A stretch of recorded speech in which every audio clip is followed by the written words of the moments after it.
Nariyan, giingnan niya ang bata nga, where is God? Ana, di, tungod kay dako kay tao, bunguton yun, di nga ang bata, wala katubag, nag-ana. Di, wala nang katubag ang bata, giingnan na po nga medyo kusog-kusog na, where is God? Wa na gid inoon katubag ang bata, kay murag nahadlok na. So, sa third time, gisinggitan na sa tao ang bata nga, where is God?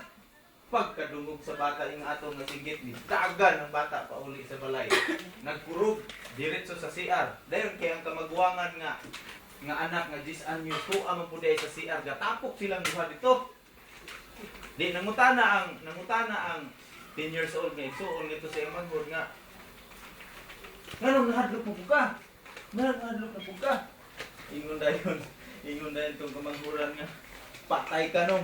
Patay yung tanong, kita gipangitaan, nawala ang Ginoo. Wala ang Ginoo. Meaning, sa ato ang paghatag o pag-nurture sa mga bata nato,